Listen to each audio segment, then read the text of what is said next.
Hello, I'm Drew Harris. And I'm not Ginger. I mean Amy Gennady. Today is March 15th. Breaking news, ladies and gentlemen. Do not be alarmed, but the school has flooded with lava. Thankfully, it's settled into the floor and classes will resume on schedule. However, be extremely careful and avoid the purple spots on the floor as the floor there is lava. And, oh no, this just in, the green spots are acid. It's a little dangerous out there, folks, so walk with caution. And above all, be careful. Tonight is the opening night of the OJR production of Seussical the Musical, and it's showing at 7 p.m. Once Chris heard that, he demanded an interview on the spot. Take it away, Chris. Thanks, guys. Chris Kolb here for the Paul Report. We're here interviewing actors for Seussical. We're here with Zach and Michelle, leads for the musical. What characters do you play? I play Horton the Elephant. And I play the Cat in the Hat. What are some of the dates for the musical? The musical is this Friday, Friday the 15th at 7 o'clock, as well as Saturday at 2 and 7, as well as Sunday at 2. What's the entire premise of Seussical? Seussical is about a lot of Dr. Seuss's stories all mixed into one musical, and it's a really fun, great show for a lot of families, and a lot of people have fun seeing it. Well, there you have it, guys. Back to you in the studio. Mr. Richardson's second and fifth period science classes were doing an experiment on earthquakes and how structures stand up to power. We found this pretty interesting, and since Chris doesn't really do anything else, we sent him out to interview them, too. Thanks, guys. This is Chris Kolb, located in the scenic closet near Ms. Richardson's room. We're here with one of his fifth period applied science students. What's your name? Sarah Filomeno. Bryce Weeks. Amir Caldwell. Can you explain to me just the gist of this experiment? Yes, it was about earthquakes and pretty much about building towers to last the longest about earthquakes. Just to figure out your basic ideas of a perfect building that can last a severe earthquake. Did you enjoy the experiment? Did you have some fun with it? Yeah. All right, there you have it, guys. Back to you in the studio. The OJR robotics team did great at their competition on the second and third. First team 3123 wiped out the rest of the competition, taking the first place overall. The team's next competition is on the 23rd and 24th, and hopefully they'll do great once again and earn themselves a place in regionals.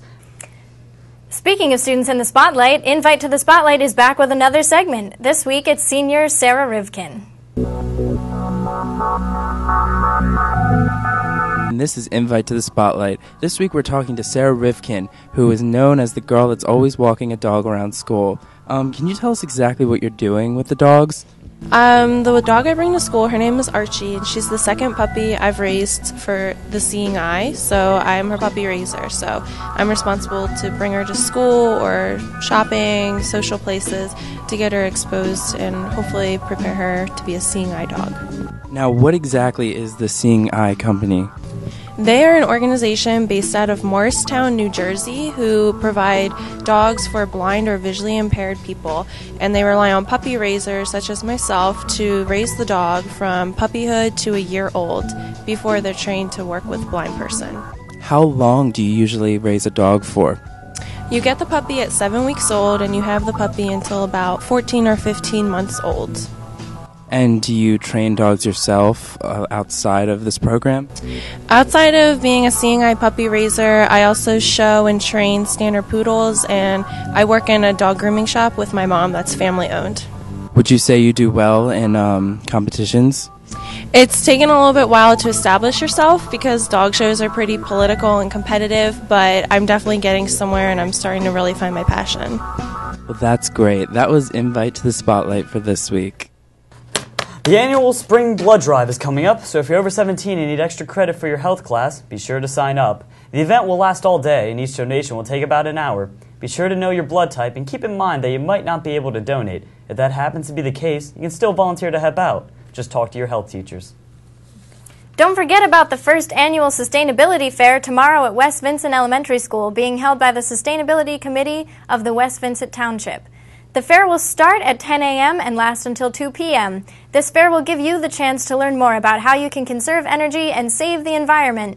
Members of the OJR Animal Studies will be showcasing and answering any questions about the white-lipped tree frog, the Cuban tree frog, and 2 North American tree frogs. Animal Studies is still selling water bottles if you want to support the cause for a better environment. For all spring sports players, your games are starting today or very soon. The sports that are starting are boys lax, girls lax, boys tennis, track, boys baseball, and softball. There are going to be upcoming scrimmage games over the weekend and next week. For all the teams mentioned, good playing and good luck to all your games.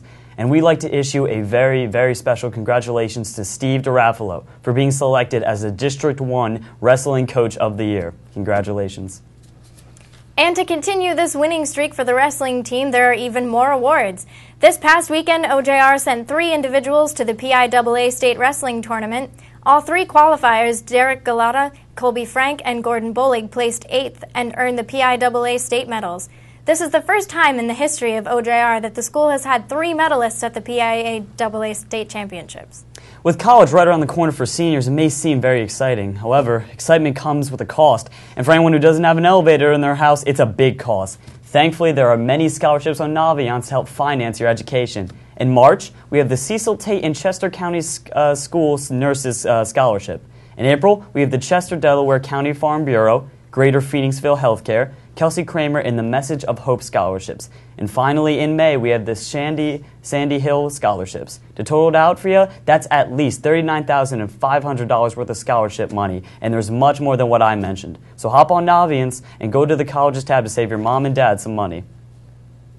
Your favorite business tycoons, the Decca team, will be sponsoring their first annual mattress sale tomorrow. These top-quality mattresses will be sold at 30 to 60% below retail prices. All sizes and price ranges, and delivery is available. The floor models will be displayed in the LGI from 10 a.m. to 5 p.m., and it only lasts a day, so get to the LGI. Hurry! Congratulations to Eddie Meyer, Alan Taylor, and Amanda Ficca. All 3 had successful auditions at the PMEA Region 6 Band Festival, with Alan and Eddie placing first in tenor saxophone and trumpet respectively. All 3 will be going to the PMEA All-State Band Festival. Good luck. And now for a breaking news bulletin. It's not too late to sign up for the Mini-Thon. Next Friday, starting at 7 p.m., students will be participating in a 12-hour, all-night, no-sitting, no-sleeping dance marathon. There will be lots to do in addition to dancing. Students who think they can handle having a fantastic time while supporting a great cause should see Mrs. Chrisman in the library ASAP to get a form or find Sarah Humes. Proceeds from this event will support the 4 Diamonds Fund for families and children with cancer, as well as research to find a cure. Get to the library today to get your form and become a part of the OJRHS tradition. That's the news. See you next week. 3, 2, 1, break!